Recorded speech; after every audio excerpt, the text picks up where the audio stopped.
This channel does not promote any violent, harmful, or illegal activities. All content provided by this channel is meant for an educational purpose only. All in one YouTube চ্যানেলে তোমাদের সকলকে স্বাগত।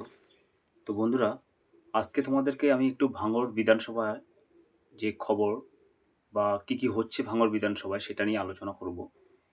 তার কারণটা হচ্ছে, জানো, ভাঙড়ে আমাদের আইএসএফ বা ইন্ডিয়ান সেকুলার ফ্রন্টের একমাত্র বিধায়ক আর কি, যিনি নওশাদ সিদ্দিকী, তিনি বর্তমানে সেখানকার এমএলএ বা বিধায়ক রয়েছেন।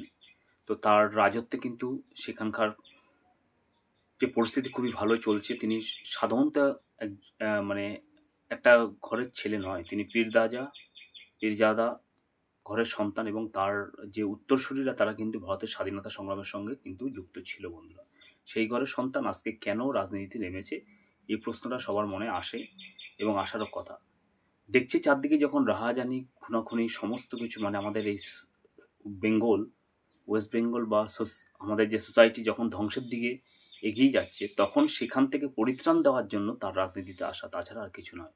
কারণ তার যে ঐশ্বর্য, ধন সম্পদ সমস্ত কিছু রয়েছে, সেক্ষেত্রে তার কিন্তু রাজনীতিতে না আসলেও তার কোনো ব্যাপার আসে যায় না। কিন্তু তিনি দেখছেন যে এই সোসাইটির মানুষরা যখন মানে অত্যাচারিত, শোষিত এবং পীড়িত হচ্ছে, তাই জন্য এই সমাজকে পরিত্রাণ দিতে কিন্তু তার রাজনীতিতে আসা। বন্ধুরা, তো যাই হোক, তিনি ভাঙড়ে দাঁড়িয়েছিলেন, দাঁড়িয়ে তিনি কিন্তু এই ইন্ডিয়ান সেকুলার ফ্রন্ট নামক যে আইএসএফ দলটি, সেখান থেকে তিনি যেতেন এবং মানুষের জন্য কাজ করছেন।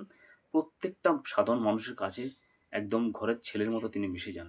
এমন একজন মানুষ তিনি, জাতিভেদ ধর্ম নির্বিশেষে সকলের জন্য কাজ করে থাকেন। তো তার অনুপ্রেরণায় প্রেরিত হয়ে বন্ধুরা, সেখানকার যে ভাঙড়ের সাধারণত মানুষ সবাই কিন্তু বর্তমানে কিন্তু আইএসএফে যোগ দিয়েছে। আমি যেটা খোঁজখবর নিয়ে দেখেছি, ভাঙড়ে এখন মানে 100% মানুষের মধ্যে প্রায় 95% মানুষ কিন্তু এই আইএসএফ দলটা করে। শুধু ভাঙড় নয়, আমাদের ওয়েস্ট বেঙ্গলের প্রায় বর্তমানে অন্তত 60-70খানা বিধানসভায় আইএসএফের মানে কর্মী সংখ্যা দিনের দিন বাড়ছে, এবং তা এই নওশাদ ভাইজানের জনপ্রিয়তা অত্যাধিক হারে বাড়ছে। মানে ওয়েস্ট বেঙ্গলে এখন যত নেতামন্ত্রী আছে, তার মধ্যে সবথেকে জনপ্রিয় নেতা হচ্ছে এই নওশাদ সিদ্দিকী ভাইজান। তো দেখো, সেখানে সাধারণত যে সমস্ত মানুষ মানে দরিদ্র এবং কি বলবো, সাধারণত যারা মানুষ, তারা এই আইএসএফ জয়েন করছে, এবং সেইটা বর্তমান যে আমাদের যে শাসক দল এবং কিছু মানুষ, তারা সেটা সহ্য করতে পারছে না। তো তারা বাই হোক এবং বাই ক্রুক, ছলে বলে কৌশলে সেই সাধারণত মানুষকে মানে আইএসএফে যাতে জয়েন না করে সেখান থেকে মানে বিরত রাখতে চাইছে। কিন্তু বন্ধুরা, মানুষের মন যখন স্পন্টেনিয়াসলি কোনো কাউকে মানে ভালোবাসে, সাড়া দেয়, তখন সেক্ষেত্রে কোনো শক্তি মানে পৃথিবীর কোনো শক্তি এই স্পন্টেনিয়াস যে সাড়া, হ্যাঁ, স্বতঃস্ফূর্ত হবে, সেটাকে কিন্তু আটকাতে পারবে না। যতই হোক, পেশি বলে বাহুবলে কোনো কিছু হবে না। আজকে নওশাদ ভাইজানকে সবাই ভালোবাসে সেখানকার, তিনি তার কন্ট্রিবিউশনটা অনেক, একজন মানে স্বাধীনতা সংগ্রামী, তার যে উত্তরসূরি ছিল, সেই দিনটা যেন আমরা এখন দেখতে পাচ্ছি নওশাদ ভাইজানের মাধ্যমে দিয়ে। কারণ তিনি এখন যেভাবে পশ্চিমবাংলার জন্য পরিশ্রম করছেন এবং বাংলার মানুষকে পরিত্রাণ দিতে চাইছেন, সেটা কিন্তু অনস্বীকার্য। তো বন্ধুরা, আচ্ছা, আমাদের ইন্ডিয়ান কনস্টিটিউশনে আমাদের যে স্বাধীনতা রয়েছে, যেমন ফান্ডামেন্টাল রাইটস আছে, পার্ট 3-তে রয়েছে কনস্টিটিউশন বইতে, সেখানে 12 ফান্ডামেন্টাল রাইটের মধ্যে কিন্তু রাইট টু ইকুয়ালিটি, সাম্যের অধিকার, 14 থেকে 15, 16, 17, 18 এই সমস্ত যে আর্টিকেলগুলো রয়েছে, সেখানে কি লেখা রয়েছে সেটা তোমরা সকলেই জানো। এবং সবথেকে বড় কথা হচ্ছে রাইট টু ফ্রিডম, যেটা হচ্ছে 19 নম্বর ধারায় বা আর্টিকেলে রয়েছে। সেখানে 6 প্রকার মৌলিক স্বাধীনতা কথা বলা হয়েছে, যেমন হচ্ছে বাক স্বাধীনতা ও মতামত প্রকাশের অধিকার, শান্তিপূর্ণ নিরস্ত্রভাবে সমতা হওয়ার অধিকার, সংঘ অথবা সমিতি গঠন করার অধিকার, ভারতের ভূখণ্ডে সর্বত্র স্বাধীনভাবে চলাফেরা করার অধিকার, ভারতবর্ষে যে কোনো স্থানে বসবাসের অধিকার, যে কোনো বৃত্তি অবলম্বন করা অথবা উপজীবিকা গ্রহণ, ব্যবসা বাণিজ্য করার স্বাধীনতা, এই সমস্ত কিছু আমাদের মানে রাইট টু ফ্রিডমে রয়েছে, 19 নম্বর ধারা আর্টিকেলে রয়েছে। এবং 21 নম্বর রয়েছে জীবন ও ব্যক্তি স্বাধীনতার রক্ষা, এগুলো রয়েছে। এইগুলো আমাদের এই ধারাগুলোতে রয়েছে। তো বন্ধুরা, এইবার আমি বলি, ইন্ডিয়ান কনস্টিটিউশনের সেই অনুযায়ী যদি এই ধারাগুলো, আর্টিকেল যদি আমরা মেনে চলি, তাহলে প্রত্যেকটা মানুষের যে কোনো দল মানে রাজনৈতিক দলের সঙ্গে যুক্ত হওয়ার অধিকার রয়েছে। কিন্তু সেই অধিকারটা এখন ভাঙড়ে আমরা দেখছি, আমার মোবাইল স্ক্রিনে তোমরা দেখতে পাচ্ছ, সেই ভাঙড়বাসীদের কাছ থেকে কেড়ে নেওয়ার চেষ্টা করা হচ্ছে বন্ধুরা। এইভাবে জোর জবরদস্তি করে কোনো কিছু হয় না, কারণ ভাঙড়বাসী স্পন্টেনিয়াসভাবে মনে প্রাণে আইএসএফকে বা ভাইজানকে ভালোবাসে, তাই জন্য তারা কিন্তু আইএসএফে জয়েন করছে বন্ধুরা।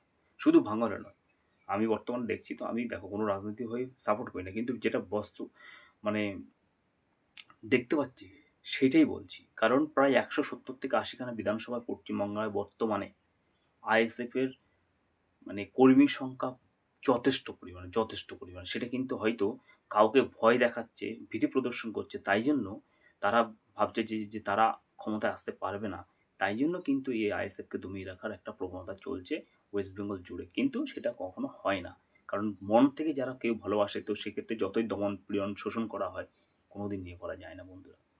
তো দেখো, এই যে দল করার বা রাজনীতি করার অধিকার সবাই রয়েছে, কিন্তু ভাঙড়ে বর্তমানে কিছু দুষ্কৃতী এবং শাসক দল বা বলছে, এবং যারা রয়েছে আমাদের যারা আইএসএফ সমর্থকরা রয়েছে, তাদের উপরে এত অকথ্য অত্যাচার করছে বন্ধুরা, এটা কিন্তু মেনে নেওয়া যায় না। কারণ ছোট ছোট সদ্যজাত শিশু, তাদের উপরে অত্যাচার করা হচ্ছে, বোম চার্জ করা হচ্ছে, এটা কোন অরাজকতা বন্ধুরা?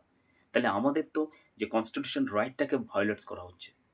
তো এই যে এই মানুষগুলোর পাশে আমি মনে করি সারা পশ্চিমবাংলার সমস্ত সংখ্যালঘু ভাই বোন যারা রয়েছে, তাদের এই ভাঙড়ের মানুষের পাশে দাঁড়ানো উচিত, এবং শুধু ভাঙড় নয়, এবং এই যত অত্যাচার বা এই দিনের দিন বাড়বে, সেক্ষেত্রে আমি মনে করি সংখ্যালঘু ভাই বোনরা যারা রয়েছে তারা একত্রিত হয়ে তত বেশি আইএসএফের দিকে ঝোঁকা উচিত, আইএসএফকে সংঘবদ্ধভাবে করা উচিত, যাতে করে 160 থেকে 70খানা আসন সামনে 2026 সালে আইএসএফ যাতে জয়যুক্ত হয়, সেদিকে আমাদের সকলকে এগিয়ে যেতে হবে। কারণ মনে করবে কোনো কিছু একটা ভালো দিকে যেতে গেলে অনেক অত্যাচার সহ্য করতে হয়, এটা যুগে যুগে হয়ে এসছে। আমরা বিভিন্ন রকমের ভারতবর্ষে যারা আমরা যদি রাজার শাসনকাল থেকে সমস্ত কিছু দেখেছি, তো অত্যাচার চলেছে, কিন্তু সেই অত্যাচারকে উপেক্ষা করেও কিন্তু স্বাধীনতা মানুষ পেয়েছে। ব্রিটিশরা আমাদের এখানে 200 বছর রাজত্ব করেছিল, সেই আমরা ভারতবাসীরা সমস্ত জাতিভেদ ধর্ম নির্বিশেষে সকলে প্রতিবাদ করে প্রতিরোধের মধ্য দিয়ে ব্রিটিশদেরকে এই দেশ থেকে তাড়িয়েছি। তো আজকে যারা ভাঙড়ে আইএসএফরা অত্যাচারিত হয়েছে, সেই সমস্ত মা বোনদের একটু বক্তব্য আমি তুলে ধরছি বন্ধুরা, সেটা দেখো, তারপরে বিস্তারিতভাবে আলোচনা করছি। আর বাড়ি পুলিশ পাঠাবে কেন? বাবলুর কি অধিকার আছে? একটা বাচ্চা হয়েছে, 10 দিন শিশু, মাসুম বাচ্চা, তার মাথায় জল দিতে হচ্ছে কেন? এরকম করবে কেন? প্লাস এই গত ইলেকশনেও আমি টিএমসি পার্টিতেই ভোট দিয়েছি, তা সত্ত্বেও আমার ছেলেকে ধরে, টিএমসির ছেলে আমার ছেলেকে ধরে মেরেছে। তার 14 বছর বয়স, সে এখন ভোটার নয়, তা সত্ত্বেও আমার ছেলেকে ধরে মারা হয়েছে। এর জন্য আমি আইনের কাছে বিচার চাইছি, সেটা আইন দেখবে, আমি আইনের আওতায় যেতে চাই। আর বাড়ি পুলিশ পাঠাবে কেন? বাবলুর কি অধিকার আছে? একটা বাচ্চা হয়েছে, 10 দিন শিশু, মাসুম বাচ্চা, তার মাথায় জল দিতে হচ্ছে কেন? এরকম করবে কেন? প্লাস এই গত ইলেকশনেও আমি টিএমসি পার্টিতেই ভোট দিয়েছি, তা সত্ত্বেও আমার ছেলেকে ধরে, টিএমসির ছেলে আমার ছেলেকে ধরে মেরেছে। তার 14 বছর বয়স, সে এখন ভোটার নয়, তা সত্ত্বেও আমার ছেলেকে ধরে মারা হয়েছে। এর জন্য আমি আইনের কাছে বিচার চাইছি, সেটা আইন দেখবে, আমি আইনের আওতায় যেতে চাই। সেদিকে যাতে প্রশাসন এবং আমাদের জুডিশিয়াল সিস্টেম নজর দেয়, কারণ না হলে কিন্তু এমন একটা পরিস্থিতি চলে আসবে, আজকে মানুষ যখন মার খেতে খেতে খেতে একটা পরিস্থিতি পৌঁছে যায়, তখন সেক্ষেত্রে মানুষ রেজিস্ট করবে, প্রতিবাদের সঙ্গে সঙ্গে প্রতিরোধ করা শুরু করবে, তখন কিন্তু ল অ্যান্ড অর্ডার সিচুয়েশনটা কিন্তু ভায়োলেন্স হয়ে যাবে বন্ধুরা। তো সেক্ষেত্রে বলবো, এই যে পরিস্থিতি আসছে, সেই পরিস্থিতির খুব তাড়াতাড়ি আর কি সমাধান হবে, এবং আমাদের প্রিয় যে নওশাদ সিদ্দিকী ভাইজান, এবং তিনিও এই সমস্ত মানুষদের পাশে দাঁড়াবেন, যাদের উপর অত্যাচার করা হচ্ছে এবং নিপীড়ন করা হচ্ছে, শোষণ করা হচ্ছে। তো সেই দিকে তিনি একটু দৃষ্টি দেবেন, এবং আরও আশা করছি সবাইকে বলবো সংঘবদ্ধ হয়ে, এবং এই ধরনের অনেক কিছু আসবে সামনে, যত ভোটে গিয়ে আসবে, তো সেদিকে উপেক্ষা করে কিন্তু এগিয়ে যেতে হবে, বাধাবিঘ্ন এবং ভয় পেলে হবে না। কারণ আমরা জানি যে আমাদের যে কাজী নজরুল ইসলাম, তাকে ব্রিটিশরা আবদ্ধ করে রেখেছিল, হ্যাঁ, এবং কারার ওই লোহার কপাট খুলে দেয়, এই যে সেই উপেক্ষা করেও কিন্তু নজরুল ইসলাম দেশের জন্য প্রাণ বিসর্জন দিয়েছেন, দেশকে স্বাধীনতা দিয়েছিলেন। তো সেই হিসাবে কিন্তু আমাদেরকে সকলকে এগিয়ে যেতে হবে। তো এই যে 160 থেকে 70খানা বিধানসভার আসনের সামনে 2026 সালে যে আইএসএফের যে জিতার যে সম্ভাবনা প্রায় 95 থেকে পুরো 100% মধ্যে রয়েছে। তো সেই ক্ষেত্রে সবাই এগিয়ে আসলে কিন্তু সেই জিনিসটা কিন্তু আরও সাকসেসফুল হবে বন্ধুরা। তো আজকে ভিডিওটা একটুখানি ভালো লাগলে লাইক শেয়ার সাবস্ক্রাইব করবে। ধন্যবাদ।